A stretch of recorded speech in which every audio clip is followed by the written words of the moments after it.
Good morning. मैं Naveen Kumar Singh, director Platform Education Centre Private Limited Patna. NTPC का पहले चरण का एग्ज़ाम जस्ट आपका समाप्त हुआ है और अब आगे आपका ग्रुप डी का एग्ज़ाम, जिसमें कि लगभग 1.25 करोड़ बच्चे फॉर्म भरे हैं और उनको लग रहा है कि ये एग्ज़ाम कब तक हो जाएगा, कितनी जल्दी ये एग्ज़ाम हो जाए। इसके लिए आप लगातार ट्विटर कैंपेन भी चलाए, सोशल मीडिया पर लगातार ये अभियान चलाए, सारे स्टूडेंट एक साथ मिल करके। और अब लगता है कि आपने जो अभियान चलाया उसका परिणाम आपको देखने को जल्द ही मिल जाएगी, क्योंकि आप देखेंगे कि कल ही आपका राजस्थान के एक न्यूज़पेपर में ग्रुप डी से संबंधित एक न्यूज़ आई हुई थी कि हो सकता है कि अगस्त लास्ट वीक से ग्रुप डी का एग्ज़ाम स्टार्ट हो सकता है। तो हम लोग भी ये अनुमान कर रहे थे कि अगस्त लास्ट वीक से या सितंबर फर्स्ट वीक से आपका एग्ज़ाम अब हो जाना चाहिए, चूँकि लगातार इससे संबंधित एक्टिविटी गवर्नमेंट के द्वारा संबंधित बोर्ड वगैरह में कंटिन्यू है। और जैसा कि आपको पता है कि पहले टीसीएस एग्ज़ाम कंडक्ट करती थी आपका रेलवे का, और इस बार एनएसईआईटी को एग्ज़ाम लेने का जिम्मा दिया गया है। और ये भी लगातार एक्टिविटी पता चल रहा है कि 15 अगस्त से लेकर के 15 नवंबर के बीच सेंटर आपका बुक किया जा रहा है। और अगर सब कुछ ठीक ठाक रहा तो 15 अगस्त तक में ज़्यादा संभावना है कि एग्ज़ाम से रिलेटेड नोटिस आपका आ जाए और लास्ट वीक ऑफ अगस्त से एग्ज़ाम प्रारंभ भी आपका हो सकता है, अगर सब स्थिति ठीक रहा तो। सब स्थिति ठीक रहा का मतलब ये हुआ कि बीच बीच में जिस तरीके से तीसरे लहर की बातें होती रहती है और केस भी आपका केरला वगैरह में देख रहे हैं कि थोड़ा थोड़ा बढ़ रहा है और भी कुछ बढ़ रहा है, तो अगर वो कंट्रोल में रहा, और जिसकी उम्मीद है कि इस बार कंट्रोल में रहना चाहिए, क्योंकि वैक्सीनेशन भी लगातार जारी है और मैक्सिमम लोग वैक्सीनेट हो भी चुके हैं, तो हो सकता है कि इस लहर का प्रभाव भी थोड़ा कम पड़े। तो उम्मीद है कि सब चीज़ बेहतर रहा तो तीसरे सप्ताह से यानी कि 21 अगस्त के बाद कभी भी आपका एग्ज़ाम प्रारंभ हो सकता है। इसकी जल्दी सूचना आपको मिल जाएगी। और लगातार आप लोग तैयारी में भी लगे हुए हैं। पहले CBT 1 के लिए आप तैयारी में लगे हुए थे, और चूंकि पैटर्न में बहुत ज़्यादा अंतर नहीं है तो इसलिए जो उसके लिए आप पढ़े होंगे तो निश्चित रूप से यहाँ पर भी आपका काम आएगा।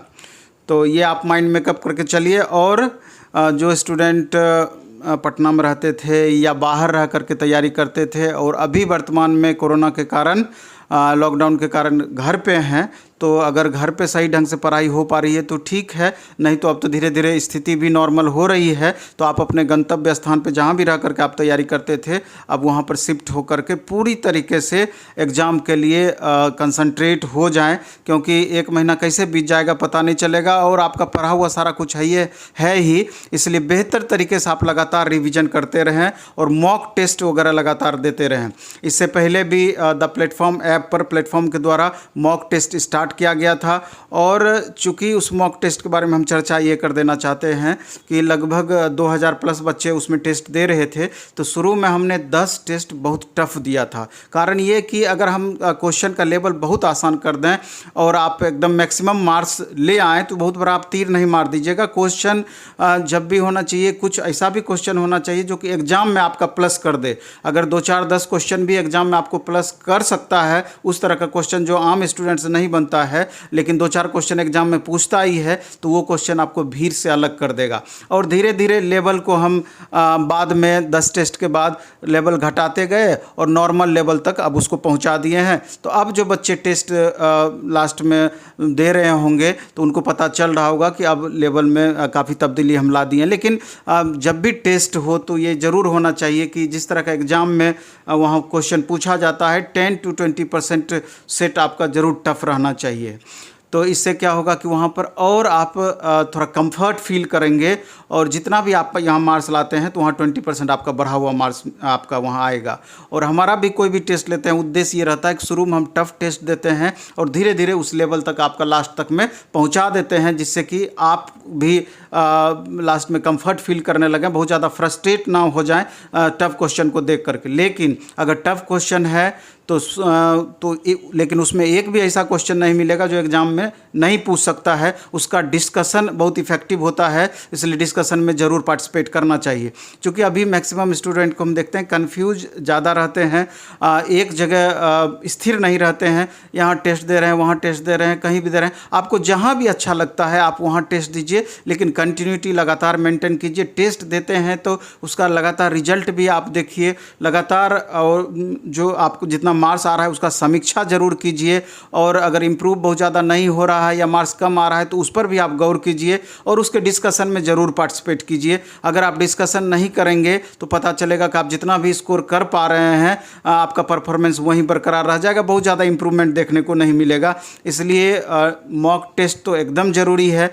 तो पहला मॉक टेस्ट, पहला चरण का हमारा जो कि हम डेली डिस्कशन था, तो वो जुलाई का समाप्त हो गया है और आज से ही आपका अगस्त का स्टार्ट हुआ है। तो इसमें आप देखेंगे कि हम डेली टेस्ट लेते हैं। मॉर्निंग में सुबह 7:30 बजे से टेस्ट होती है और सेम डे में 2 बजे से उसका डिस्कशन हो जाता है। तो अभी से लेकर अगर एग्ज़ाम तक भी लगभग 1 महीने भी अगर आप लगातार टेस्ट दे पाते हैं या जब तक एग्ज़ाम चलता है लगातार आप टेस्ट देते हैं तो इसका फ़ायदा निश्चित रूप से आपको देखने को मिलेगा और बहुत ही ज़्यादा इसका फ़ायदा आपको मिलना है। अब फी भी इसका नॉमिनल है, 100 रुपया फ़ी है। 100 रुपया में आप 25 टेस्ट विथ डिस्कशन देंगे तो आप समझ सकते हैं कि daily test, Monday to Saturday test, Sunday को एक दिन आपका टेस्ट नहीं होना है। टोटल महीने में 25 टेस्ट होगा और 25 टेस्ट का 100 रुपया लगेगा। तो इतना तो आप निश्चित रूप से इतना आपको वहन करना होगा अगर आप चाहते हैं कि बेहतर आपका क्वालिटी के साथ सारा कुछ मिले। तो और इसका अगर फ़ायदा आपको समझ में आता है तो निश्चित रूप से जो टेस्ट देना चाहेंगे तो वो the platform app play store से डाउनलोड कर लेंगे और वहाँ पे आप देखेंगे डेली टेस्ट, डेली डिस्कशन करके उसका शीर्षक बना हुआ रहेगा और वहाँ से आप बाय करके कल से आप टेस्ट कंटिन्यू कर सकते हैं। और आज का टेस्ट जो निकला हुआ है उसको बाद में भी आप दे सकते हैं और अपना स्कोर तुरंत आप जान सकते हैं कि कितना अटेम्प्ट लिया, true false, negative marks, percentage of marks, जो भी है आपको पूरा इसका डिटेल मिल जाएगा। इसका डिस्कशन भी आपका डिटेल मिल जाएगा। तो इस वीडियो में हम इतना ही रखेंगे और ग्रुप डी से रिलेटेड आपका अब लगातार कुछ ना कुछ वीडियो आपको हम देते रहेंगे और ख़ास करके आपको मोटिवेट करने का कोशिश करेंगे जिससे कि आप अगर स्थिर हो गए हैं तो एग्ज़ाम के लिए पूरी तरीके से लग करके बेहतर परफॉर्मेंस के लिए आपको हम जगाने का प्रयास करेंगे। धन्यवाद, बेस्ट ऑफ लक। खूब अच्छे से पढ़िए, खूब मन से पढ़िए। धन्यवाद।